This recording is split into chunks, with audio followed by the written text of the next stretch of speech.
अमृता का रहस्य उजागर करने के लिए एक लगभग 10,000 साल से जीवित एक बुढ़िया जिसने काल के हर चरण को पार किया है, हर रोज एक रहस्यमय द्रव से स्नान करती है। कुछ ही क्षणों में उसकी डीली और झुर्रीदार त्वचा फिर से कसकर चिकनी और दान सिंह से भरपूर हो जाती है, जैसे कोई 18 साल की युवती हो, सुंदर, चमकदार और दिल को छू लेने वाली। लेकिन यह विशेष द्रव, जिसे अमोर्टैलिटी लिक्विड कहा जाता है, भले ही वृद्ध कोशिकाओं को मिटाकर मृत्यु को मात दे देता है, इसकी प्राप्ति की प्रक्रिया बेहद क्रूर होती है। इस द्रव की सिर्फ आधी मिलीलीटर मात्रा तैयार करने के लिए 10,000 लोगों की जीवन शक्ति को निचोड़ा जाता है। इस कारण यह इमोर्टैलिटी लिक्विड के बाद दोनों ही व्यक्ति उस घटना को पूरी तरह भूल जाते हैं। असल में एलियनों की असली खोज एमा नाम की एक नौकरानी के लिए थी, न कि उस गोरी विधवा के लिए। उस दिन एमा हमेशा की तरह एक काले बाजार के क्लिनिक में अंडे बेचने पहुंचती है। जैसे ही वो जांच के लिए ऑपरेशन टेबल पर लेटती है, एक डरावनी अनुभूति होती है। ऑपरेशन कर रहे डॉक्टर की आंखें अजीब थीं। उसकी बाहों और पैरों को मजबूती से बांध दिया जाता है और एमा का शरीर अचानक हवा में तैरने लगता है। तभी एक रहस्यमय काले कपड़ों वाला व्यक्ति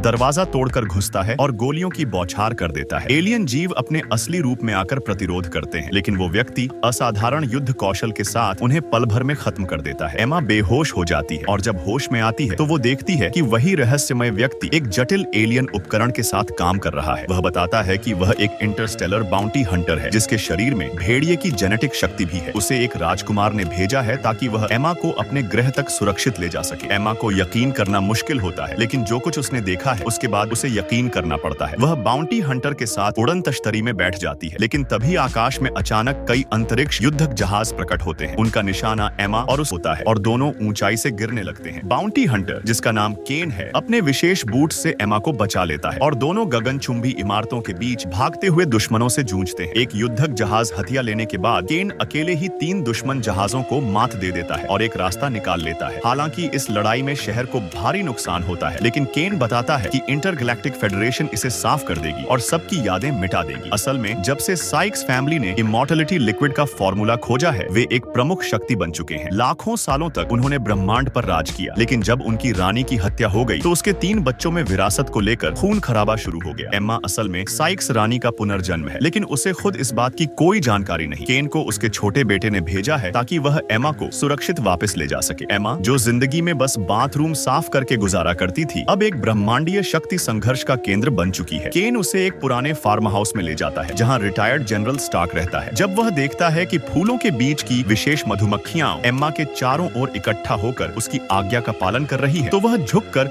उसे रानी मानने लगता है, क्योंकि ये मधुमक्खियां केवल रानी के सामने ही नतमस्तक होती है। अब यह साफ हो जाता है कि एम्मा ही असली उत्तराधिकारी है, लेकिन तभी दुश्मन एक बार फिर हमला कर देते हैं। केन उन्हें रोकने के लिए पीछे रह जाता है और एम्मा को इंटरस्टेलर पुलिस के पास भेज देता है। रास्ते में एक और बाउंटी हंटर हमला कर देता है, लेकिन एम्मा की मधुमक्खियां उसकी रक्षा करती है। हालांकि आखिर में एम्मा दुश्मनों द्वारा पकड़ ली जाती है और उड़न तश्तरी में ले जाई जाती है। केन पीछा करता है और उनके यान में चुपके से घुस जाता है। वे एक वर्म होल से यात्रा करते हैं और एक खूबसूरत गुलाबी पौधों से ढके ग्रह पर पहुंचते हैं। यह जगह साइक्स परिवार की सेकंड प्रिंसेस का इलाका है। वह एम्मा को रिसीव करती है और सबसे बेहतरीन इमॉर्टैलिटी लिक्विड देकर उसे रानी के रूप में सम्मानित करती है। एक विशाल मंदिर में ले जाकर वह दिखाती है कि वहाँ की देवी की मूर्ति एम्मा जैसी ही दिखती है। वह बताती है कि साइक्स परिवार के सदस्य पुनर्जन्म लेकर अन्य ग्रहों में जन्म लेते हैं और उनके अधिकार पूर्वजों से भी अधिक होते हैं। एम्मा को इस बात पर विश्वास करना मुश्किल होता है, लेकिन सारी घटनाओं के बाद वह तैयार हो जाती है। दूसरी राजकुमारी उससे कहती है कि अगर वह यहाँ रहे तो हमेशा जवान रह सकती है, लेकिन केन स्टिक कैपिटल ले जाया जाता है, जहाँ वह आधिकारिक रूप से विरासत की प्रक्रिया शुरू करती है। वहाँ पर एक प्रोफेसर बॉब उसे मदद करता है।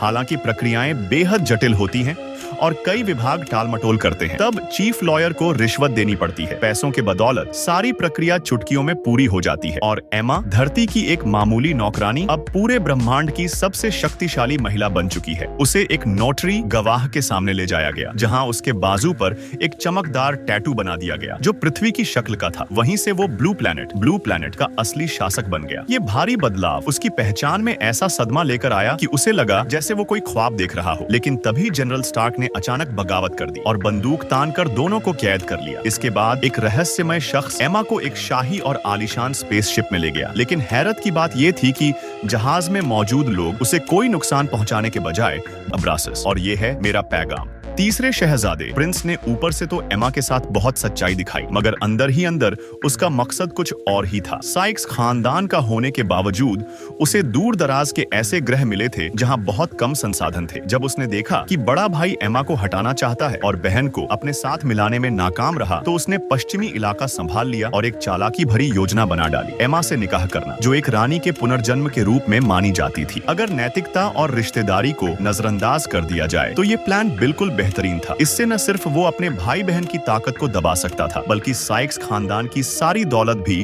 अपने कब्जे में कर सकता था। उसे कोई फर्क नहीं पड़ता था अगर लोग उसके इस रिश्ते को कब्र में ठोकर कहें। एमा के दिल में जो घबराहट थी उसे देखकर तीसरे प्रिंस ने उसे अमृता का लिक्विड रखने वाले एक स्टोरेज रूम में ले गया और बताया कि उसकी बहन ने एमा को सिर्फ ये बताया था कि ये लिक्विड अमृता देता है, मगर एक कड़वा सच छुपा लिया था। वो ये कि ये सारी अमृता की लिक्विड इंसानों की जिंदगियों से बनती थी। जब भी किसी मूचंग ग्रह की आबादी ज्यादा हो जाती, साइक्स खानदान वहाँ इंसानों की कटाई के लिए भेज देता। उन्हें मारकर अमृता की लिक्विड बना दी जाती, जैसे कोई अपने दांत पाल रहा हो। ये सुनकर एमा को जैसे बिजली सी लग गई। प्रिंस ने फिर एक मासूम और सुधारक का चोला पहनकर एमा से वादा किया, अगर एमा इस निकाह के लिए हाँ कह दे तो वो न सिर्फ केन को छोड़ देगा, बल्कि एमा के साथ मिलकर इस खून खराबे वाली व्यवस्था को बदल भी देगा। एमा ने इंसानों की भलाई के लिए हाँ कर दी, लेकिन शर्त रखी कि पहले काइन को आजाद किया जाए। प्रिंस ने ऊपर से मान लिया, लेकिन अंदर ही अंदर उसने ठान लिया कि काइन को खत्म करना ही होगा, क्योंकि उसने भांप लिया था कि एमा का केन के लिए जज्बा बढ़ रहा है। तभी एक फीमेल बीस्ट अचानक एक स्विच पर हाथ मारती है और प्रिंस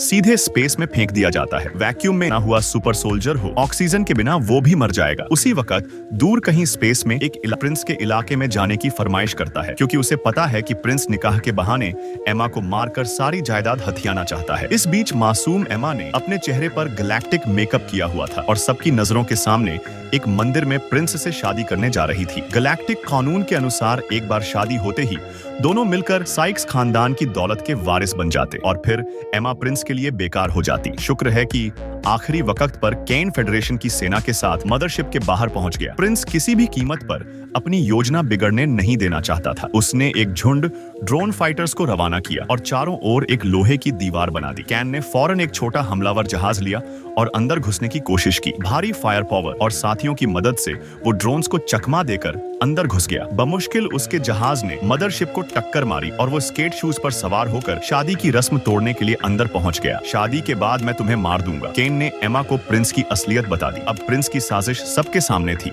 और फेडरेशन की नजरें उस पर थीं। वो मजबूरी में अपनी योजना छोड़ देता है। एमा अब इन सियासी साजिशों से तंग आकर पृथ्वी लौटती है, जहां उसे सब कुछ उजड़ा हुआ मिलता है। बिग प्रिंस का नौकर पहले से ही उसका इंतजार कर रहा होता है। एमा की माँ और सौतेले पिता को कैद कर लिया गया था। वो उसे धमकी देता है कि अगर जान बचानी है तो प्रिंस के इलाके में आना होगा। एमा को मजबूरी में जाना पड़ता है, लेकिन जैसे ही वो जुपिटर जैसी एक गैसीय ग्रह के पास पहुंचते हैं, प्रिंस के लोग रास्ता बंद कर देते हैं और फेडरेशन को अंदर नहीं आने देते। एमा को बिग प्रिंस के सामने लाया जाता है, जो और भी ज्यादा खूंखार और जालिम था। पहली मुलाकात में ही वो एमा को एक जोरदार थप्पड़ मारता है, क्योंकि एमा का चेहरा उसे उसकी माँ की याद दिलाता है, जिसे उसने खुद मार डाला था ताकि वॉरिस बन सके। साइक्स खानदान अमर था अमृता की लिक्विड की वजह से। बिग प्रिंस 7000 साल से ताज के इंतजार में था और आखिरकार अपनी माँ को मारना ही पड़ा। एमा उसके रास्ते की नई रुकावट बन गई थी, इसलिए वो उसे धमकी देता है कि अगर उसने साइक्स की जायदाद से अपना नाम वापस नहीं लिया तो उसके परिवार को मार दिया जाएगा। उधर केन चुप नहीं बैठता। वो एक हैवी डिफेंस शिप में बैठकर